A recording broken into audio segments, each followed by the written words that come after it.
Vamos a seguir con esta exposición de Ruth, capítulo 1, donde vamos. Dice la palabra del Señor desde los versículos 19 al 22.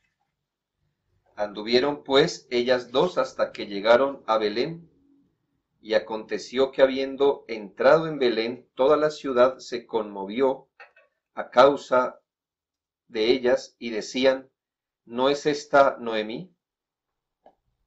Y ella les respondía: no me llaméis Noemí, sino llamadme Mara, porque en grande amargura me ha puesto el Todopoderoso. Yo me fui llena, pero Jehová me ha vuelto con las manos vacías. ¿Por qué me llamaréis Noemí? Ya que Jehová ha dado testimonio contra mí, y el Todopoderoso me ha afligido. Así volvió Noemí y Ruth, la moabita, su nuera, con ella. Volvió de los campos de Moab, y llegaron a Belén al comienzo de la siega de la cebada. Como lo comuniqué en su momento, la exposición le hemos denominado: el Todopoderoso me ha afligido. El Todopoderoso me ha afligido. Permítame en esta breve introducción, bueno, no sé si es breve, pero al menos quiero compartir algo de lo que en estos días creo hemos podido observar. Y es que en estos días de crisis hemos podido notar la perspectiva incompleta y muchas veces hasta equivocada que tenemos acerca de lo que es la aflicción. La mayoría de creyentes alrededor han intentado de primera mano apoyarse en un consuelo o en una explicación superficial de lo que estamos pasando, para no tener que lidiar con la aflicción que el Señor nos proporciona. El Señor nos ha herido y hemos ido corriendo rápidamente a sacarnos la daga con la que el Señor nos ha herido, para no tener que enfrentar con humildad este asunto. Nosotros le huimos al dolor, por supuesto. Nadie quisiera proporcionarse un dolor por voluntad propia. Le huimos a las experiencias amargas, pero cuando hablamos de los tratos de Dios, al hacerlo, huimos de las poderosas enseñanzas que el Señor ha envuelto en los sufrimientos. Lo que ocurre al no enfrentar los tratos aflictivos del Señor y de enfrentarlos con la gracia, y al no enfrentarlos con la gracia, es que el Señor no será glorificado. Habremos, de cierta manera, usado al Señor, es decir, Él nos hiere, y lo que pensamos rápido es cómo nos deshacemos de esta herida. Oramos al Señor para que la quite, entonces lo usamos, ¿verdad?, para que nos proporcione un bien. No le glorificaremos y habremos perdido el que el gobierno de Dios, el reino de Dios, su señorío, se ponga en nuestros corazones. Y lo que suele ocurrir es que al apresurarnos a buscar la solución, luego del dolor no quedaremos tan distintos que cuando empezamos a sufrir. Y no es lo que deseamos y no es lo que desea el Señor. Las crisis tienen la capacidad de sacar de nosotros los creyentes tanto lo peor como lo mejor. Las crisis Dios las usa para que de nuestro corazón salga el pus que está enconado y que solo si se le hace presión saldría. Por eso el Señor oprime con la aflicción el pecado Y no es raro que en la aflicción los creyentes saquemos lo peor que tenemos. Pero como somos creyentes y el Espíritu Santo ha trabajado en nosotros, suele pasar también que la aflicción saca esa esencia, ese sumo que el trato de Dios ha hecho en nosotros. Las providencias del Señor cumplen varios propósitos en nuestras vidas, que al fin y al cabo son usados por el Señor, lo sabemos, para adelantar sus tratos santificadores. ¿Me hago entender? El Señor nos quiere santificar. Es una verdad. Pues como dice el salmista en el Salmo 119, 67, antes que fuera yo humillado, descarriado andaba, mas ahora guardo tu palabra. ¿Sí nota? Salmo 119, 67. Antes que fuera yo humillado, descarriado andaba, mas ahora guardo tu palabra. ¿Por qué ahora guarda su palabra? Porque fue humillado, fue afligido por el Señor. Y entonces si él hubiera corrido a la humillación, a la aflicción que hubiera pasado, pues que entonces no guarda la palabra del Señor. Gracias a la humillación que el Señor, con la humillación con que humilló al salmista, él dice, mire, yo estaba descarriado, él me humilló y ahora guardo tu palabra. Ese es el tipo de fruto que perdemos cuando queremos rápido salir de una aflicción. De manera que quiero que entendamos mucho de eso. El texto que estamos leyendo viene, recuerde la última vez que hablamos del tema, con las mujeres despidiéndose, Orfa se vuelve a su tierra, Ruth sigue con su suegra.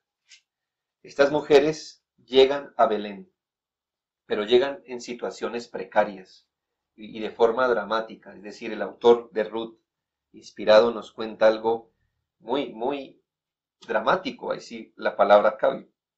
Es un drama. Toda la ciudad, dice, se conmovió. Y no es esa conmoción, sé que algunos de nosotros hemos dejado de ver amigos, familiares por mucho tiempo, y cuando los vemos, ¿cierto? Hay cierta conmoción, pero no mala, sino, cómo está de grande, cómo está de gordo, cómo está de la que sea, ¿verdad? Lo que nos decimos, pero esta conmoción era terrible. ¿Por qué? La última vez que Belén vio a Noemí, la vio salir con esposo e hijos, y la vio salir con bienes, y ahora viene sola, pobre y sin nada. Ella estaba en terrible situación, ahora viene con otra mujer, joven, sin casi nada, mujer gentil, y con las manos vacías. Pero son las palabras de esta mujer lo que nos permiten apreciar y recordar varias realidades en la vida de los hijos de Dios. Son estas palabras, note, que nos va a ayudar a entender varias realidades de la vida de los hijos de Dios. Veremos tres realidades basados en las palabras de Noemí y luego la aplicaremos para nuestro provecho. Primera realidad, la poderosa y sobrecogedora verdad que Noemí expresó. La poderosa y sobrecogedora verdad que Noemí expresó. Ella expresó 4 asuntos de la mayor importancia. Están en el versículo 20 y 21. En el 21 en 3 lugares. Mire las 4 expresiones de ella. Las voy a leer, pero las voy a explicar una a una. Versículo 20. Porque en grande amargura me ha puesto el Todopoderoso. Qué verdad tan grande, pero sobrecogedora, ¿no cree? Es decir, le llena a uno de ese santo temor. En grande amargura me ha puesto el Todopoderoso. Versículo 21, primera parte. Jehová me ha vuelto con las manos vacías. El mismo versículo 21, segunda parte. Jehová ha dado testimonio contra mí. Imagínese como cuando en un juicio, ¿verdad? Alguien lo acusa a uno, da testimonio en contra de uno. Y al final del versículo 21, el Todopoderoso me ha afligido. Mire cuatro verdades que esta mujer dice, y son sobrecogedoras porque creo que cuando uno las lee, puede llegar a identificarse y decir, Señor, ten misericordia. Si eso llega una vez a ser realidad en nuestra vida. Debemos afirmar, como lo dije, son verdades, porque en esto Noemí no se fue lejos de las sagradas escrituras al decir estas cosas de Dios. Ella se refiere al Señor con dos términos, Jehová y Todopoderoso. ¿Sí? Le llama Señor Jehová y Todopoderoso. Jehová, te recuerdo que el nombre Jehová es el nombre con el que Dios se reveló como Dios del pacto de su pueblo. ¿Sí? Como el Dios que ha entrado en pacto con su pueblo. ¿Quién, dijo Moisés, de parte de quién voy a decir que vengo? De yo soy, de Jehová, del Dios que se acordó de su pacto y ahora lo va a ejecutar. Y me parece que a veces estas palabras de Noemí tienen algo complejo, porque ella dice, el Dios del pacto me ha afligido.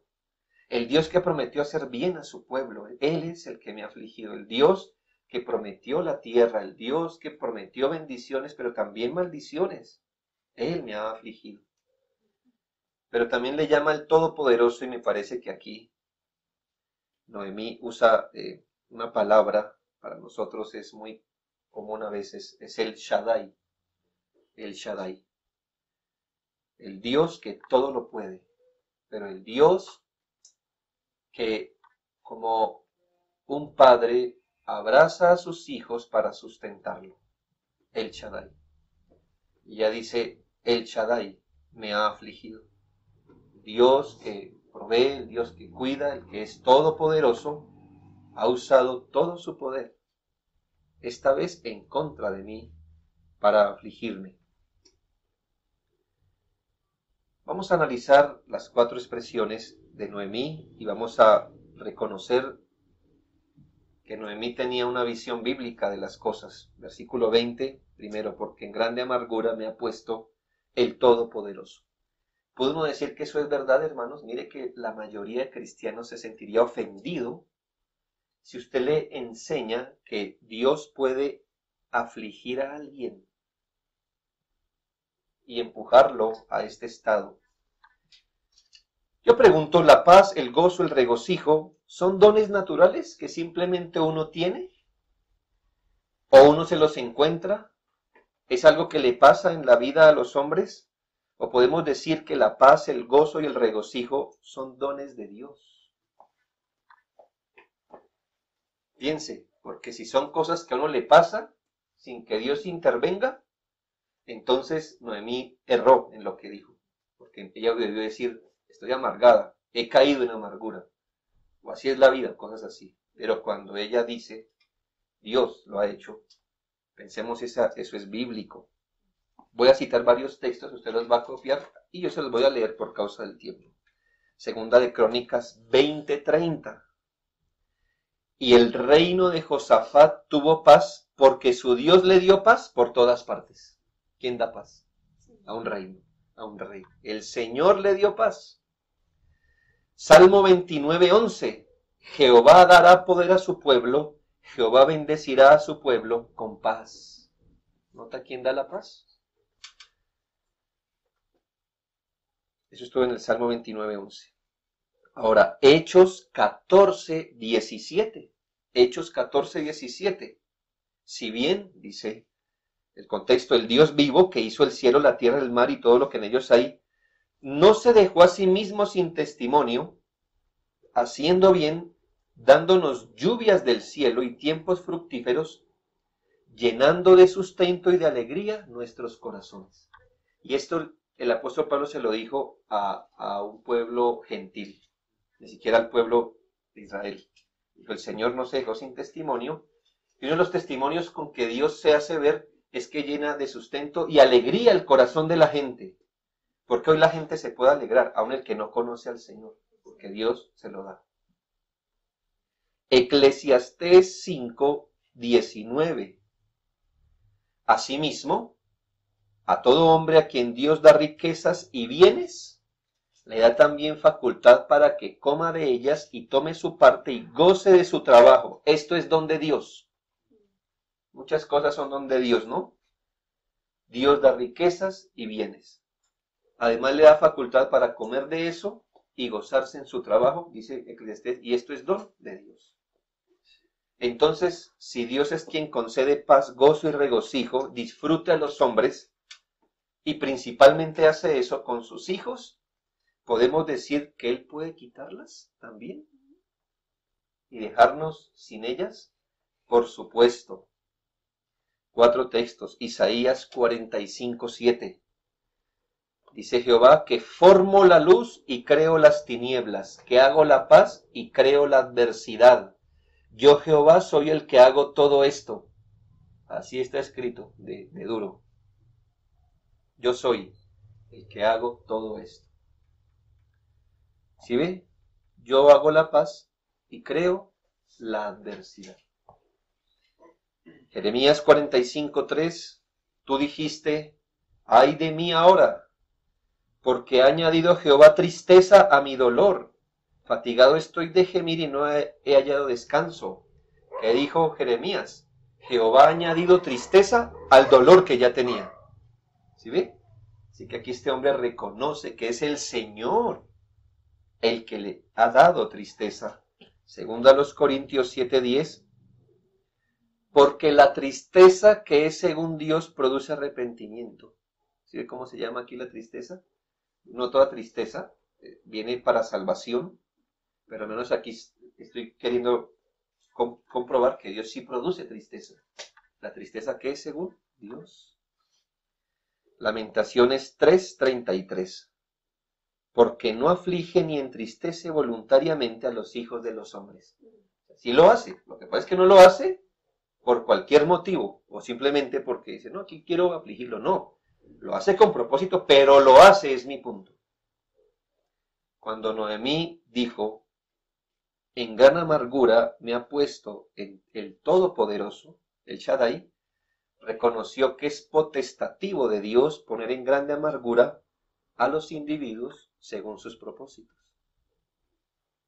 Hermanos, hoy mucha gente quiere aliviar el dolor diciendo, este no es Dios, este es el diablo, este es el hombre, eso es lo que el hombre le ha hecho al planeta, eso es lo que el diablo, y entonces mire cómo uno lidia con el dolor así, porque es más fácil no hacer esto. Pero hermanos, la fe nos dice, el Todopoderoso nos ha afligido. Esto viene de Dios. Sí, es sobrecogedor, no es fácil, pero es sobrecogedor y es bíblico. Versículo 21, primera parte, segunda expresión de Noemí, Jehová me ha vuelto con las manos vacías. Qué duro, ¿no? Porque claro, tenemos la expectativa de Dios y de cierto Él lo hace, por supuesto, nos prospera, nos llena de bendición, nos da, según Salmo 104, versículos 13 al 15. Este Salmo 104, todo él, es una descripción de todo lo que Dios hace por la creación, pero los versículos 13 al 15 dice, Él riega los montes desde sus aposentos. Del fruto de sus obras se sacia la tierra. Él hace producir el heno para las bestias y la hierba para el servicio del hombre, sacando el pan de la tierra y el vino que alegra el corazón del hombre, el aceite que hace brillar el rostro y el pan que sustenta la vida del hombre. Todo esto, Él lo hace. ¿Nota? Él es el que da, porque hay cosechas todavía, porque todavía usted encuentra que el árbol produce, que la tierra produce. Aún las cosas que no son de primera necesidad, porque dice el vino que alegra el corazón. Aquí el vino está dado no como un asunto de primera necesidad, sino como algo que uno hace para alegrarse ya. Eso de Dios viene. De Dios viene. Él es tan generoso que nos da lo que necesitamos y más que eso, más hasta para nuestro disfrute. Si este es Dios que da todo eso, recuerde las palabras de Job, Job 1:21, y dijo, Desnudo salí del vientre de mi madre, y desnudo volveré allá. Jehová dio, Jehová quitó. Sea el nombre de Jehová bendito. Así como Él da, Él también quita. Como vimos, no lo hace por malicioso, porque dice, ay, quiero hacer esto y no sé por qué. Lo hace con propósito, pero lo hace, es mi punto. Proverbios 14:31. Y escuche estos dos textos que lo voy a citar. Proverbios 14:31. El que oprime al pobre afrenta a su hacedor. Piensen en eso. El que oprime al pobre afrenta a su hacedor. ¿Quién es el hacedor del pobre? Dios, ¿sí lo nota? Yo sé, hermano, que uno puede caer en pobreza por mala administración o por providencia, uno nace pobre. Pero hermanos, en última instancia, ¿quién hace el pobre? Dios lo hace. Y así como a algunos les da poder para hacer riquezas, a otros no. Proverbios 22:2, el rico y el pobre se encuentran, a ambos los hizo Jehová. ¿Nota? A ambos, al pobre y al rico, los hizo Jehová. Y aquí no vamos a explicar, no es el tema, la providencia de Dios se puede ver. Sí, hay medios, los hombres ricos, ¿verdad? Pero en última instancia, ¿quién da poder al hombre para hacer riquezas? ¿Quién le da la oportunidad? Usted le puede dar a 3 hombres una moneda de oro y esté seguro que al año no todos tienen lo mismo. ¿Por qué? Porque Dios es soberano. Dios es soberano. El Señor puede darnos, y de hecho lo hace, y puede quitarnos, y de hecho lo hace. Pues es soberano, y Él tiene propósitos cuando nos da y cuando nos quita. ¿Se fue muy por arriba Noemí cuando dijo, Jehová me ha vuelto con las manos vacías? No. Ella dijo la verdad sobrecogedora. La segunda parte del versículo 21, la tercera expresión, Jehová ha dado testimonio contra mí. Uy, hermano, esta expresión es fuerte.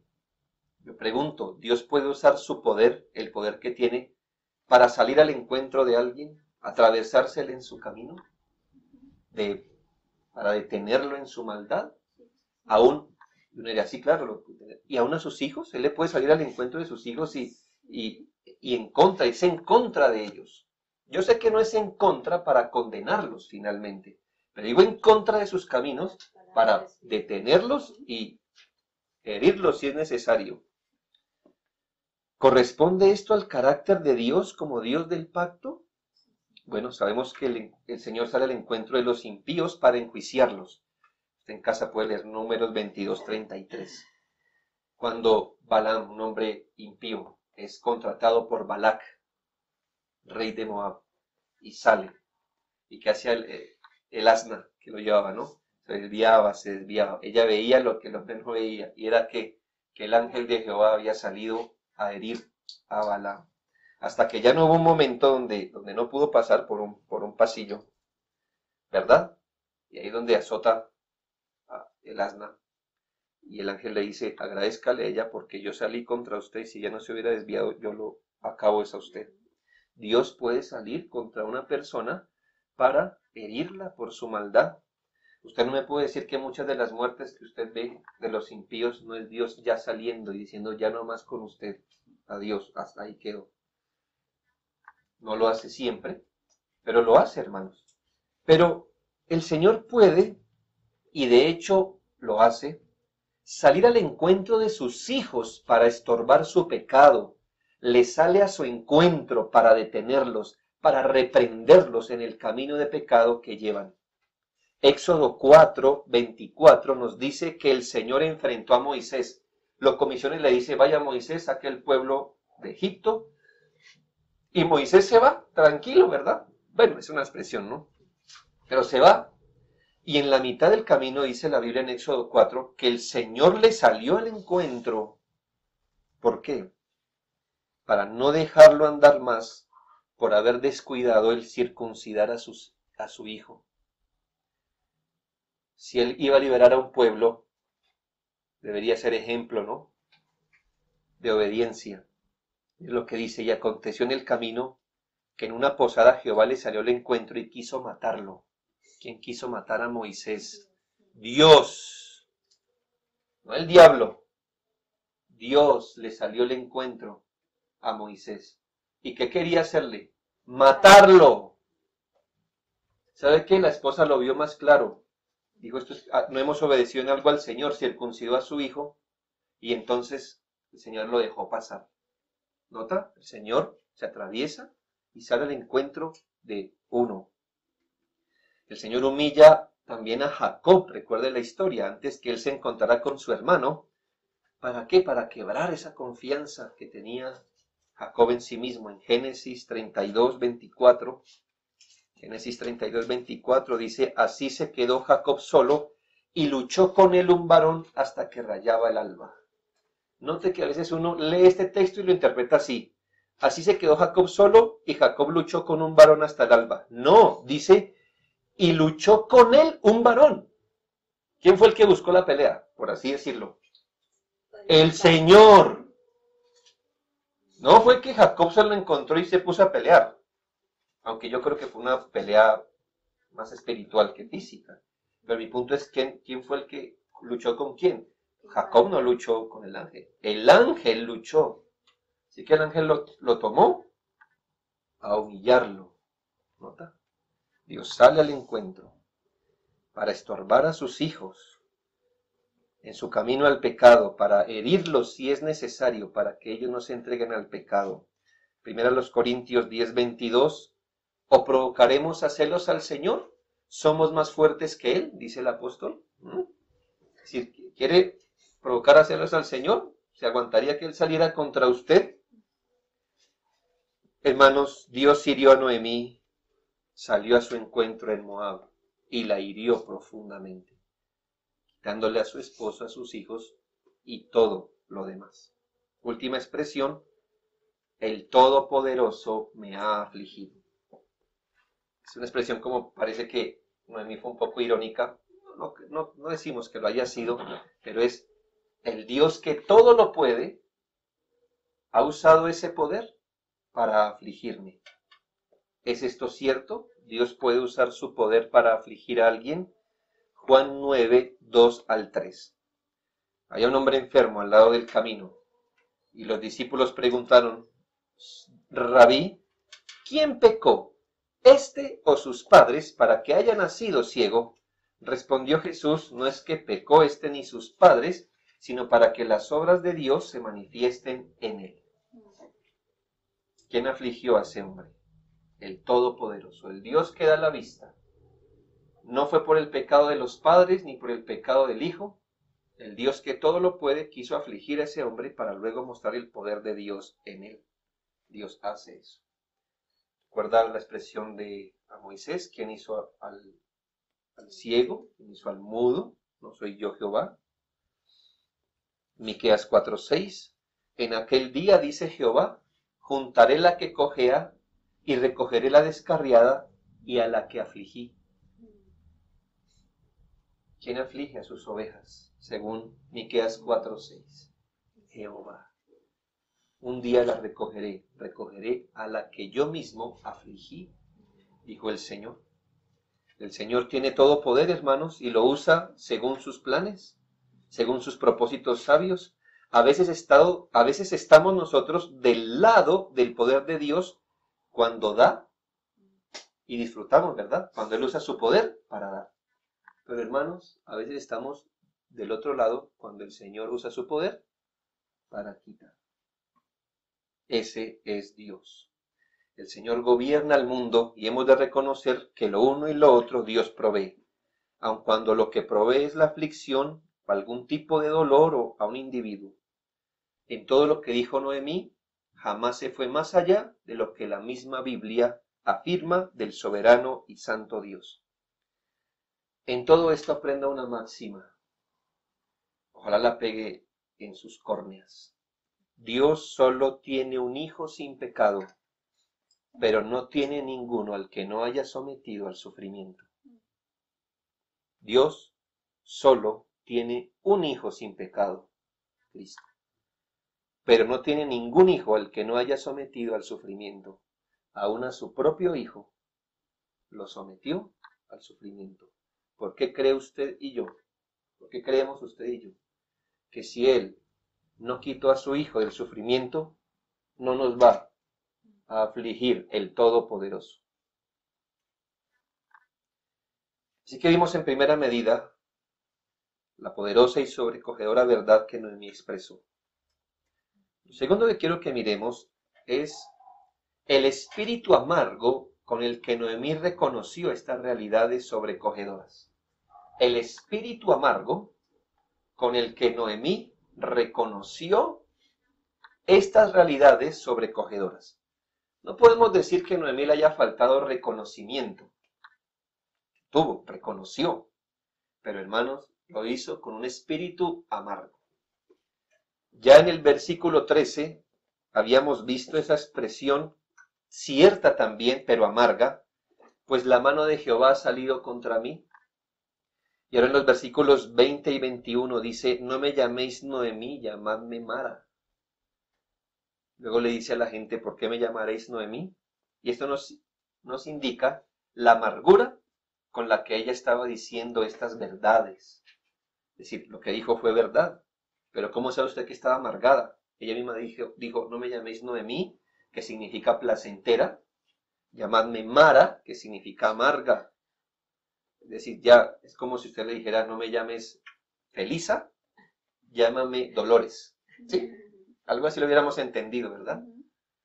Pero ella lo dijo con amargura, ¿sí? No me llaméis Noemí, llamadme Mara.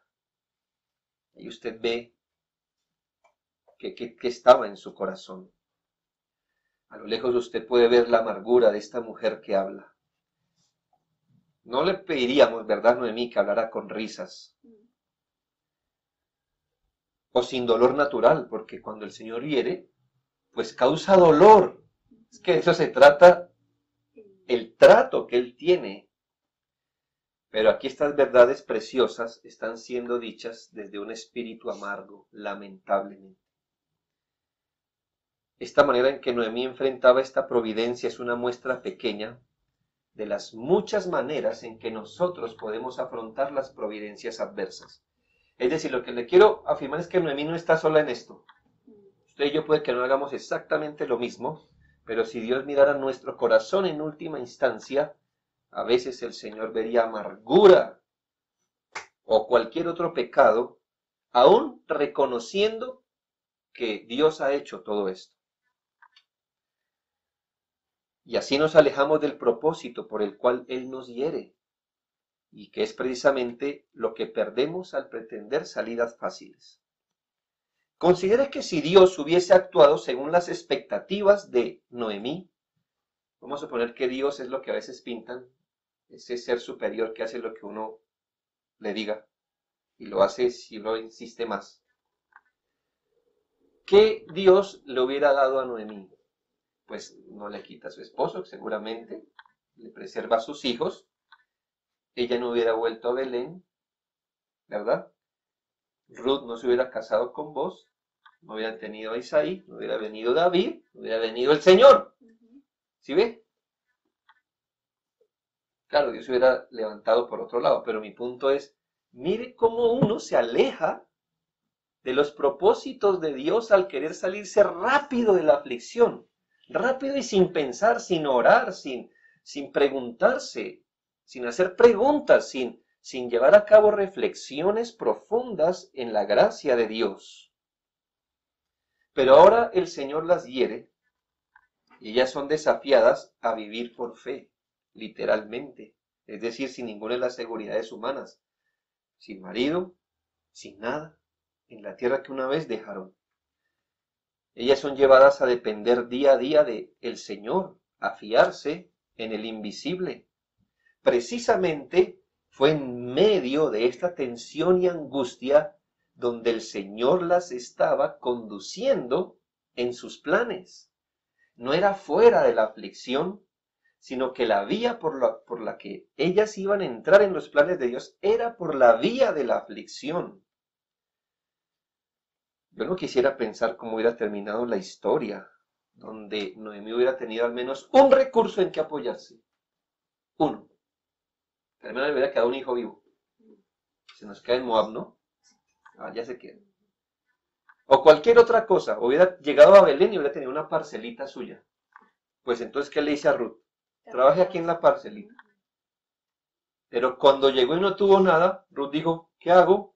Pues allá están segando, permítame, nota, donde el Señor le hubiera dejado una sola cosa de seguridad, esa hubiera sido lo que la hubiera apartado exactamente del plan de Dios.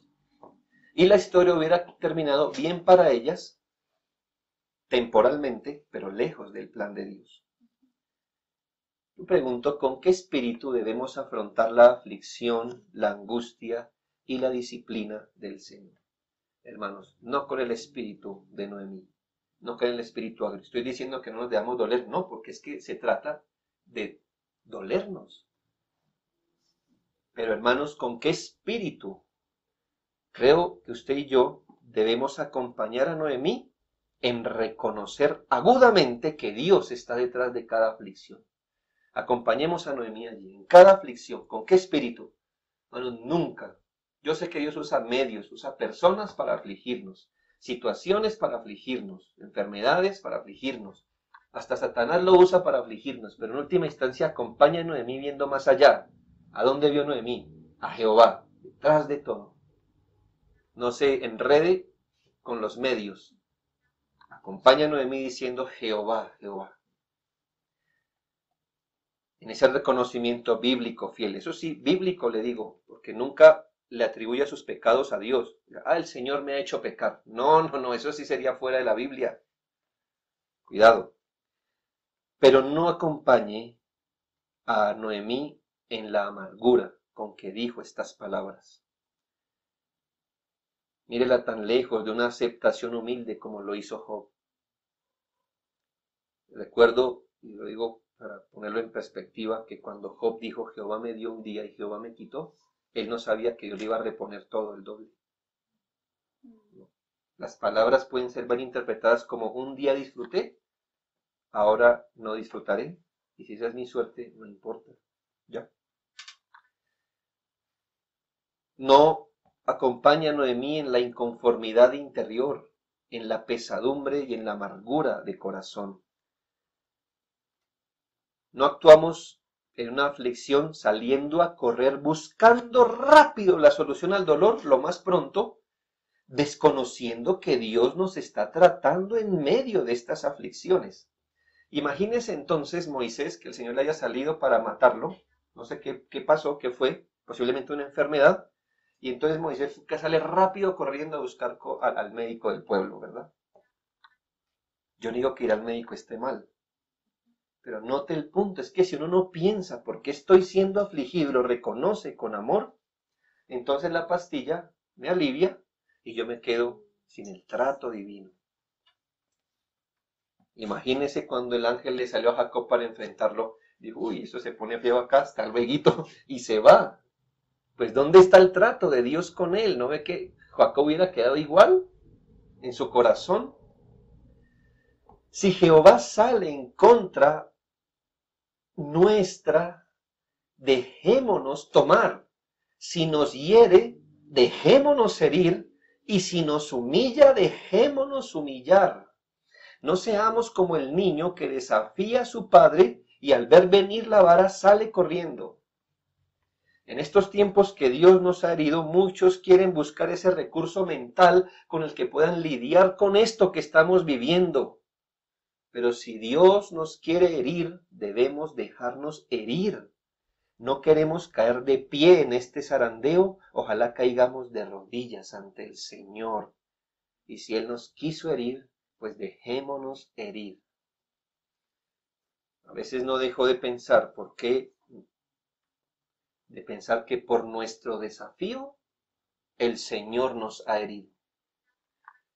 No solo como personas, no solo como iglesia local, sino como parte de la iglesia universal. No dejo de pensar que fue por desafiar al Señor que Él ha traído esto que hoy vivimos. Es como si Él hubiera salido a nuestro encuentro y nos tomara de la solapa aquí. Nos dice, ahora sí, usted y yo. Y muchos saben qué quieren hacer.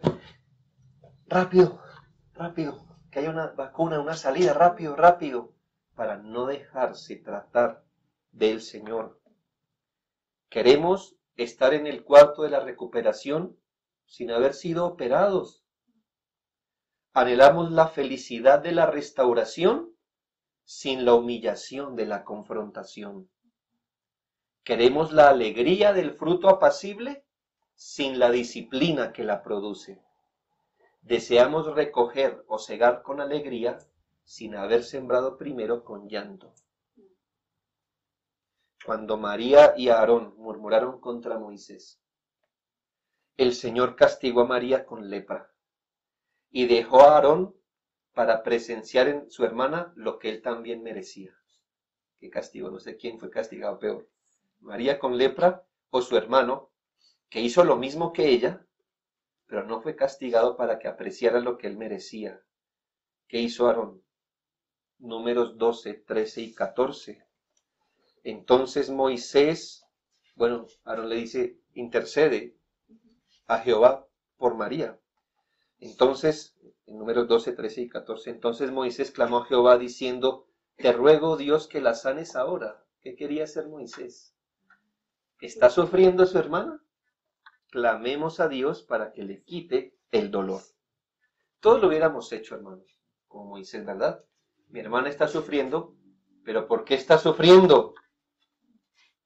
Por rebelarse contra Dios.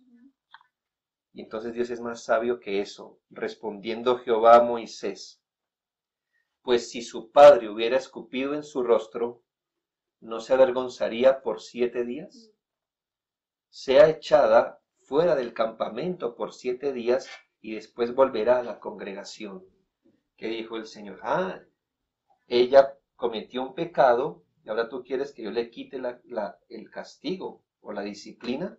¿Por qué no más bien en 7 días, con lepra, bajo esa humillación, 7 días para pensar muy bien, para ser tratada por el Señor?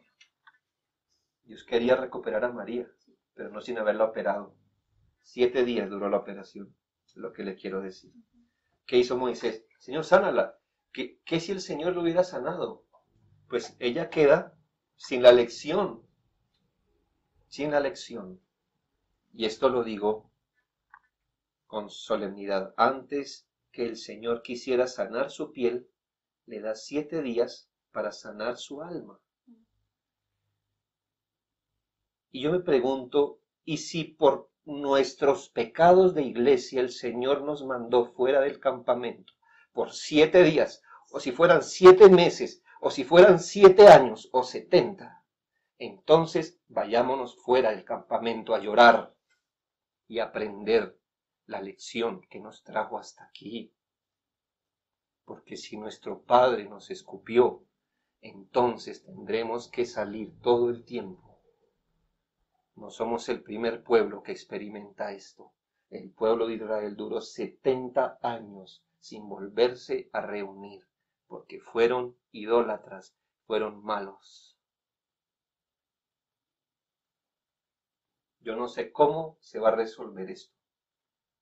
Oro para que el Señor dé una salida, pero no sin antes que nos trate. Porque si nos concede hoy lo que estamos pidiendo, es muy probable que con el tiempo volvamos a ser los mismos. Segunda de Samuel 15:30. David estaba experimentando el dolor y la consecuencia de haber pecado con Betsabé. Y una de esas consecuencias es que su hijo Absalón se levanta contra él y lo persigue. Y cuando ya David ve que Absalón le viene con un ejército, ¿qué hace? Toma lo que primero puede y empieza a huir de él. Le lleva una ventaja, ¿verdad? Le lleva una ventaja. Y en 2 de Samuel 15:30, este texto es muy importante. Dice, David subió la cuesta de los olivos y la subió llorando. ¿Ya? David no dice, aquí nos vamos a hacer matar, a ver cómo es la cuestión. O huyamos rápido para salvar la vida. No. ¿Qué hizo? Mientras subía, lo que creo que debía hacer, ¿qué estaba haciendo? Llorando. Y sabe, una persona dijo, ¿nos llevamos el arca? Él dijo, no, déjenla donde debe estar. ¿Qué estaba haciendo él? ¿Y yo por qué voy a acomodar todo a mí? Yo estoy siendo humillado por Dios. Dejen. Y dice que subió la cuesta llorando, llevando la cabeza cubierta y los pies descalzos.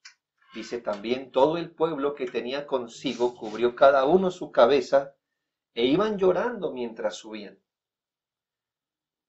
Él sabe que está afrontando una consecuencia de su pecado y ahora, además de todo, le sale un hombre a ofenderlo a su encuentro, Simei. Está en 2 Samuel 16, 5 al 8. Le decía hombre sanguinario, no todo lo que dijo Simei era cierto, pero algo tenía de cierto.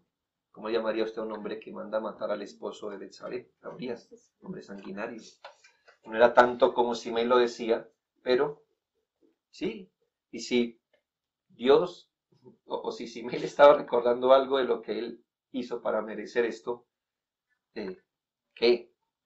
Así que Abisai, un hombre que ninguno de nosotros hubiera querido encontrar con Abisai bravo, porque es de esos hombres que ellos solitos hacían de todo con una espada, le sale con la solución que todos hubiéramos planteado a David.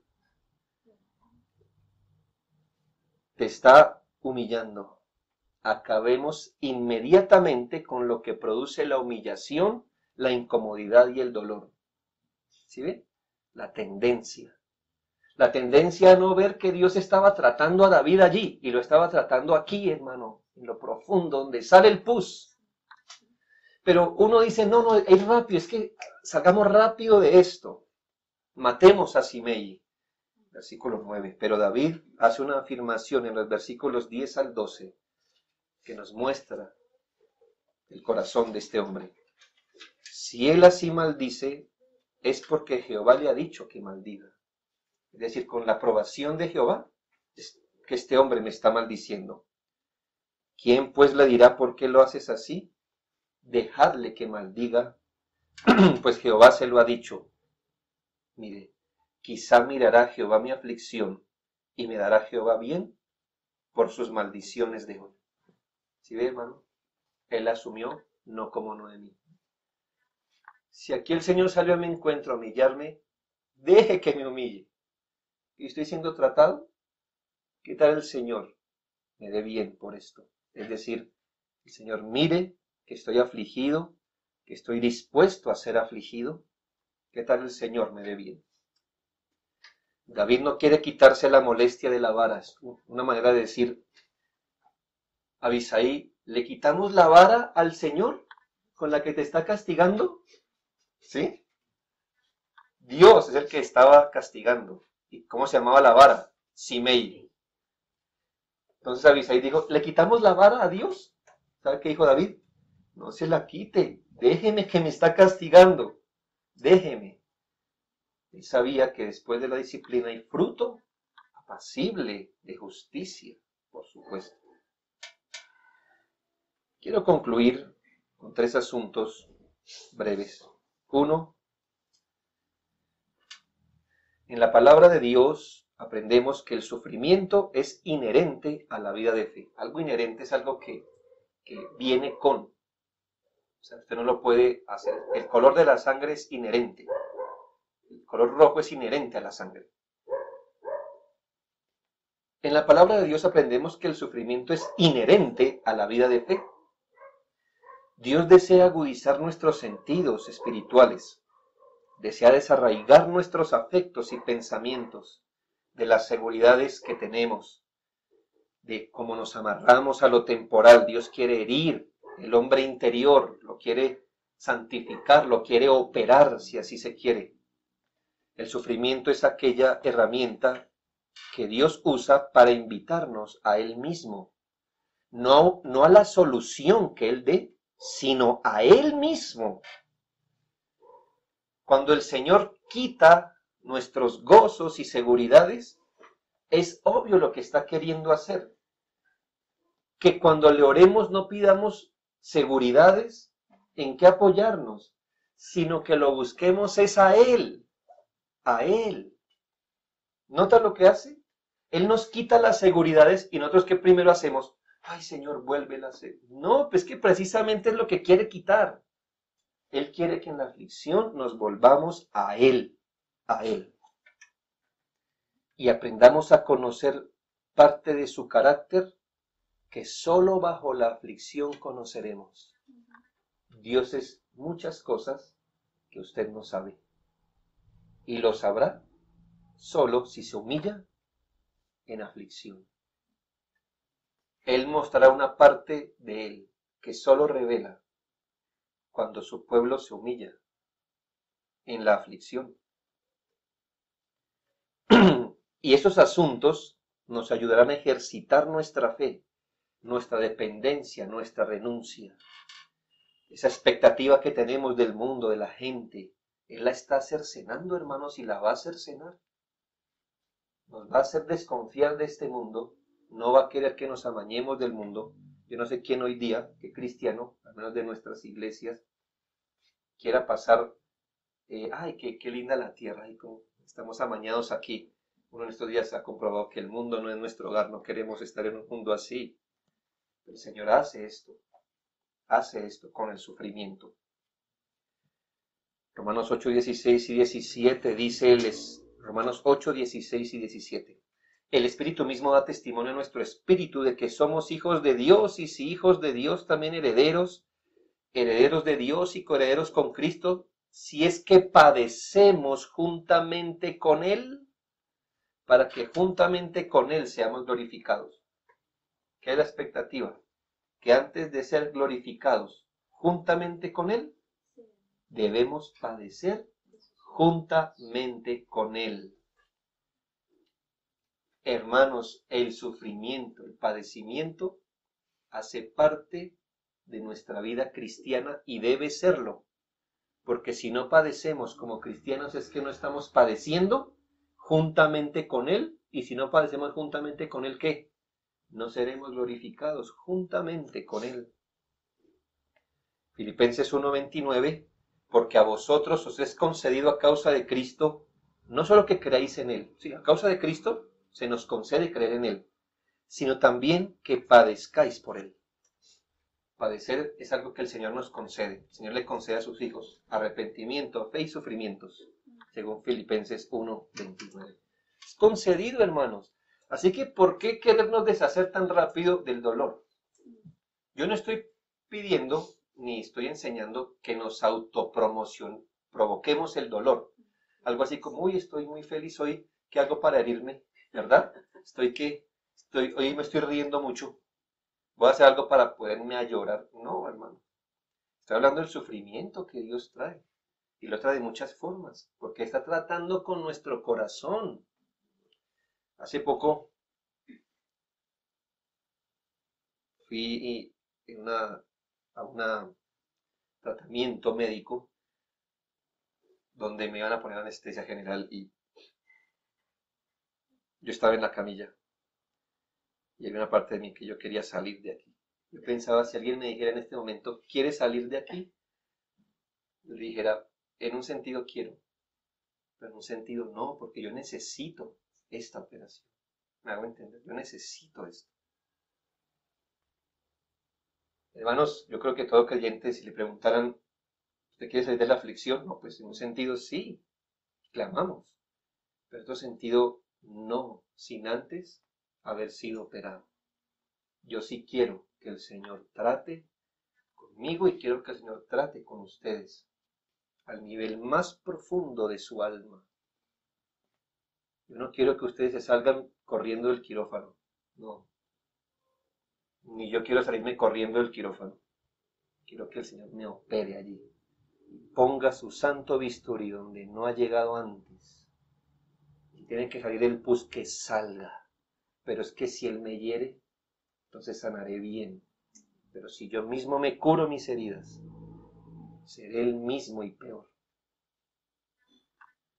Así que, hermanos, cuando el Señor nos pone en estrecho y en incomodidad, asumámoslo, no con ese valor heroico de no me está pasando nada.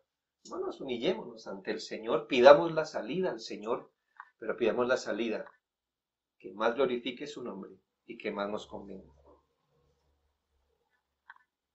Segundo, hermanos, como le dije, la aflicción es un llamado de Dios a volvernos a Él. Hermanos, cuando Dios nos aflige, haga de cuenta que el sobre de la aflicción dice, vuélvanse a mí.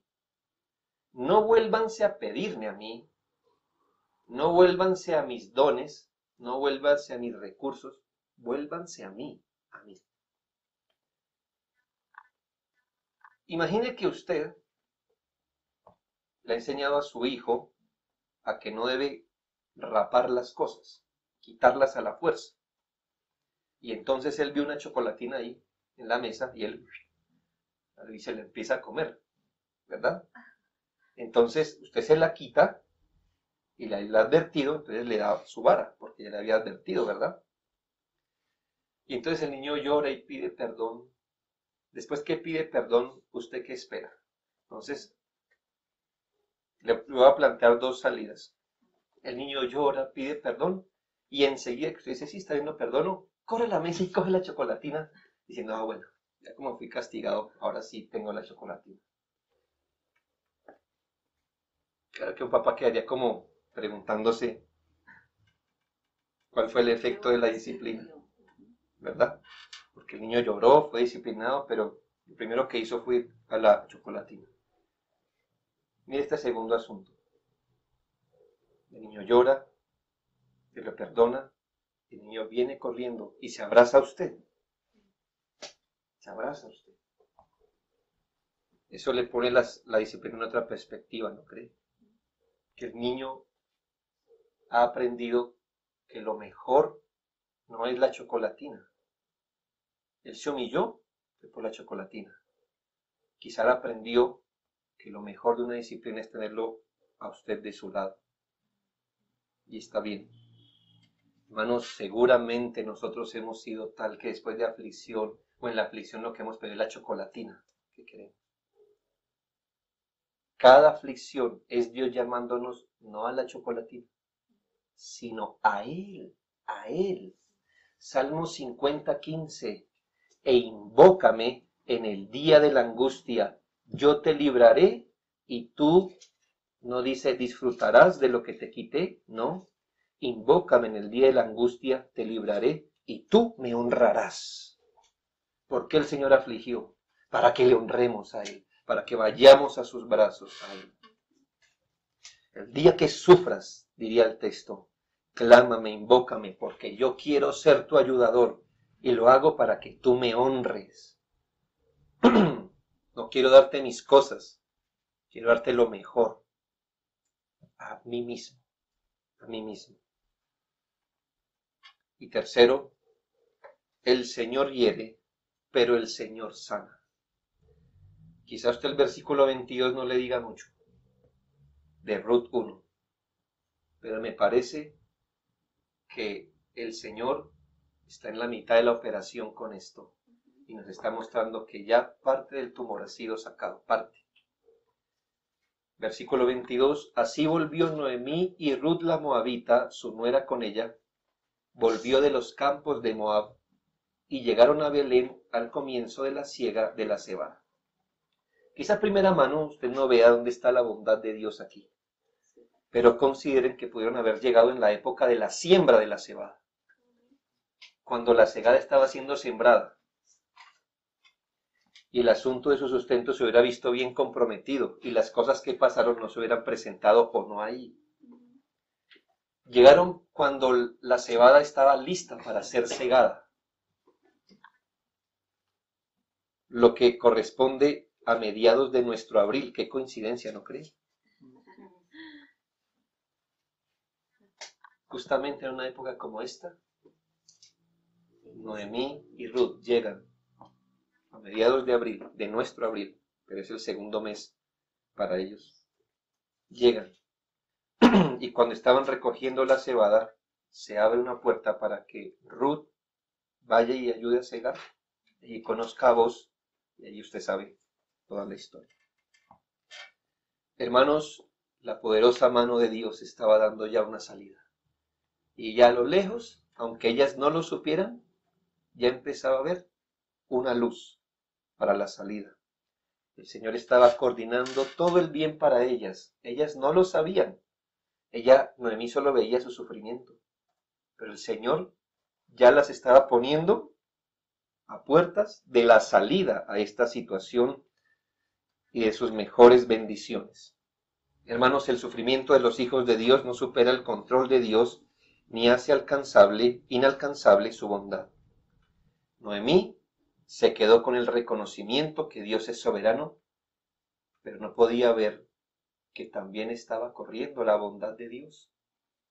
Ella se quedó con el que el Señor me hiere, y el Señor la dejó hablar mientras la llevaba de la mano a Belén a los comienzos de la cosecha.